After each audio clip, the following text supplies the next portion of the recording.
Thank you for tuning in to another new season of the Cheatologist show.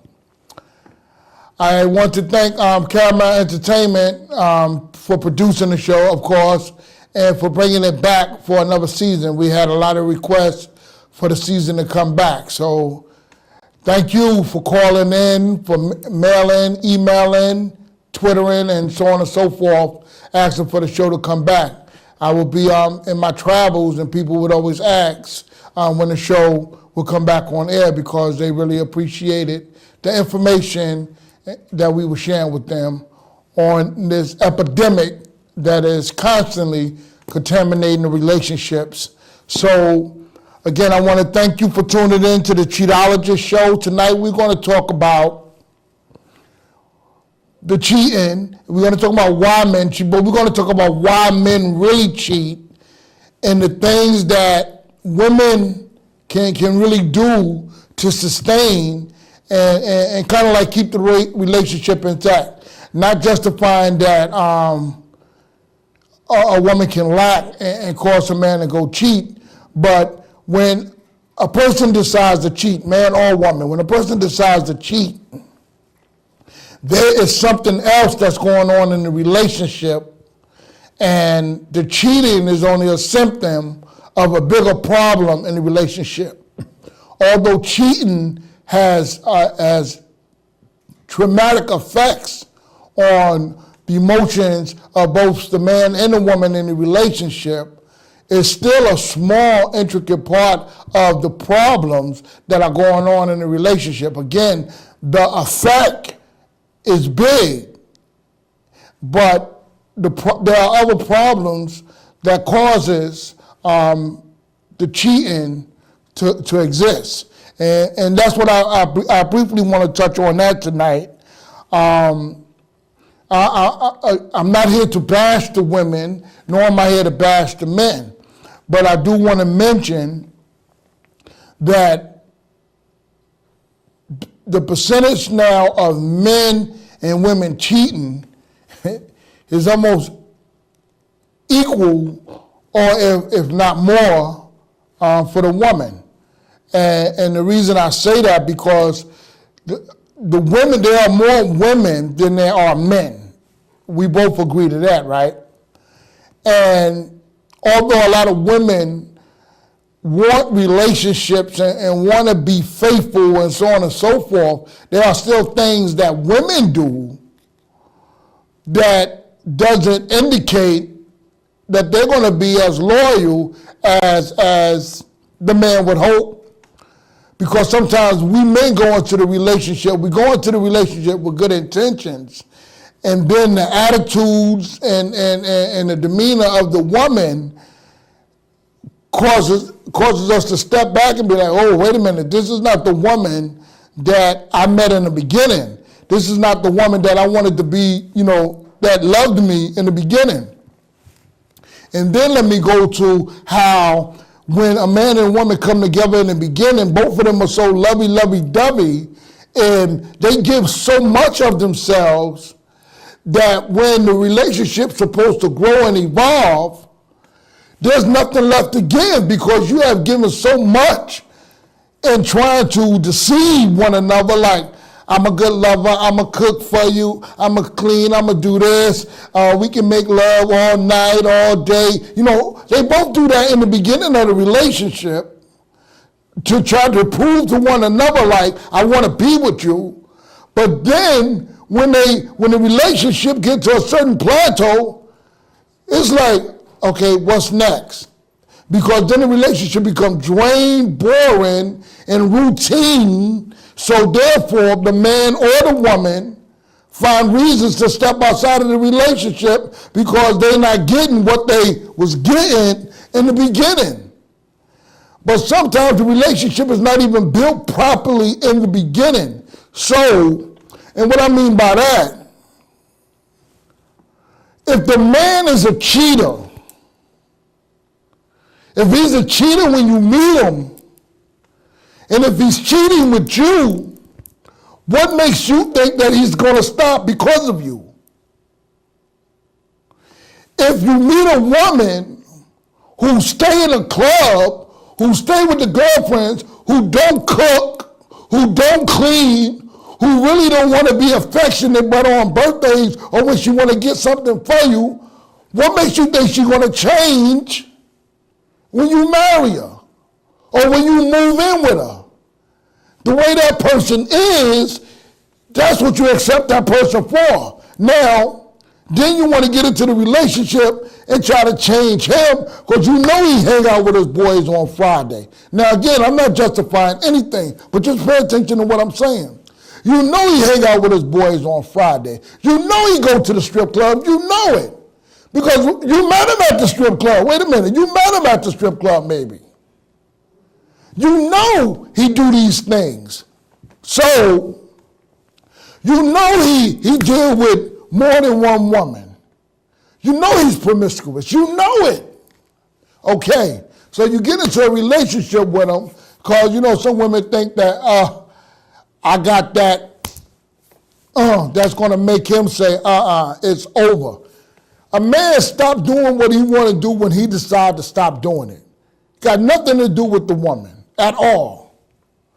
Now, she could do some things and he can see the good in his woman and the good that the woman bring out of him, and then that may have him thinking, but a man choose to do what he do when he want to do it. Okay? So if he start off cheating or you meet him cheating, then you're going to get the same thing. There's nobody I know who can tell me that they dealt with a cheater in the beginning and they eventually had some type of doubt in their mind that he may be doing the same things he did with me when I was running with him when he had a girlfriend. These are the things that we got to take into consideration. Sometimes women don't even think because, and this is no disrespect to you, but because you're going through so much in your life, it could be financially, it could be emotionally, it could be some type of spiritual turmoil that you're dealing with. But getting a man when you're having problems is not the resolution all the time to deal with them issues that you're dealing with. But you step into a relationship because we humans, we like to interact. I understand that. But we got to take the time as men and women to get ourselves together. I am no better than you. When I speak, it's not to condemn you, it's not to judge you. This information is for you just as well as it is for me. We need to hear this information and stop pushing stuff under the rug and going in and out of these relationships. Time waits for no one. Years and years and years go on, and guess what? We end up with nothing, with nobody, and struggling in relationships, struggling financially.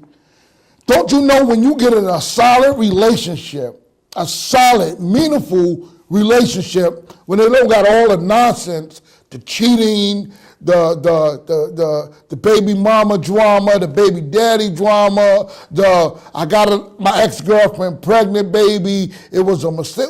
When you don't got to deal with that, when you don't got to deal with going into your joint bank account and spending money frivolously on things, and then the family, you jeopardize the family stability because you want to go do things without consulting with your wife or with your husband, and things just start going in disarray. If we had a more solid trust and bond in a relationship, it would be so much easier. That stress, we wouldn't even be thinking about it. Or we would have a source to deal with, to help us deal with the everyday stressful situations that come about. We'll be more relieved because a relationship with your woman or your man is one of the most confident and consoling things I think that we have as human beings. To be with someone that loves you, to love someone and to be loved. I don't think there's anything better than that. Because I think that is the foundation of relationship or interactions, is the love and the respect and the trust. Because when women deal with men, women who are serious about being in a relationship, let me say it like that, because a lot of women get in relationships to get what they want, and boom, they gone. Or they got more than one relationship, got men hanging on. No, I'm talking to somebody now, but we can be friends and all that. Now, women play so many games, and we men are not acknowledging this. And what we doing, we undermining and disrespecting ourselves when we tolerate this from these women. We as men is supposed to be stronger than that. I don't care if a woman walk by us with tight pants on. We should not always break our neck. Okay, we gaze. So, okay, boom, okay, I see it. And we gaze. But we break our neck. We start talking about, oh my God, I wish I had that. You probably got a wife at home or a girl at home, or you probably, you know what I'm saying? We don't show no respect and decency for ourselves. And a lot of women who carry themselves with respect, they see how we respond to them.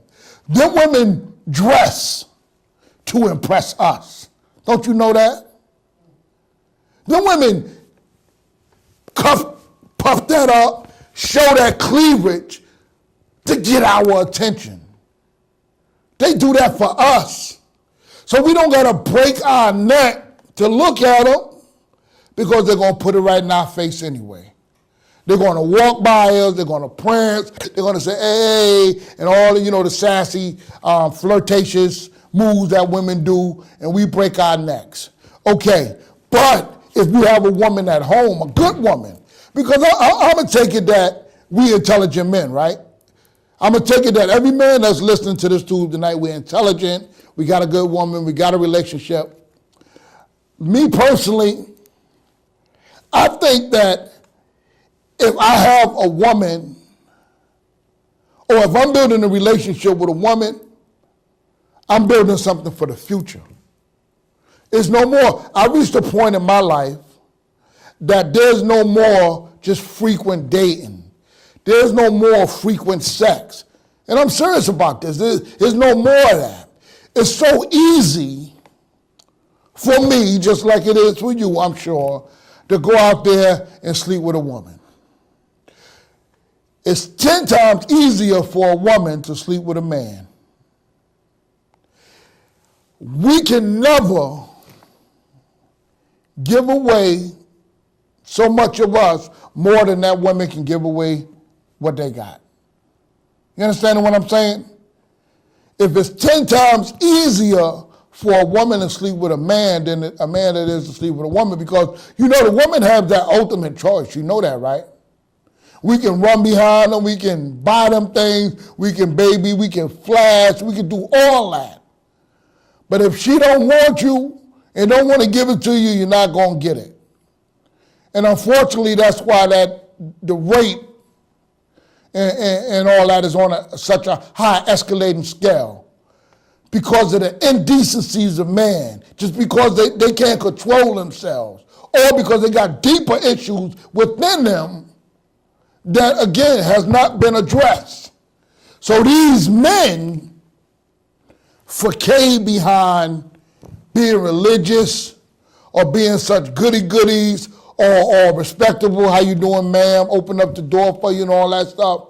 As soon as they get open, you open yourselves to them, then their true colors come out. And they take advantage of you. So that's why y'all women got to be very careful. Stop jumping in and out these beds with these men. Stop making it so easy for us to sleep with you. Because if you wouldn't make it so easy for us to sleep with you, then we probably wouldn't be cheating on our wives. Or we probably wouldn't be cheating on our girlfriends. Because 9 times out of 10, y'all women always say to a man when you meet him, and you cannot tell me y'all don't think this or say this to a man, you probably got a girl anyway. Or why you don't got a girl. already in your mind, you already plan he got somebody. But yet you give him your phone number. Yet you sleep with him on the first night or the second night. Or I got a 5-day rule or a 5-date rule or a 90-day rule. But yet you still give yourself to him. Something that's precious and valuable, you just give it to us like that. And we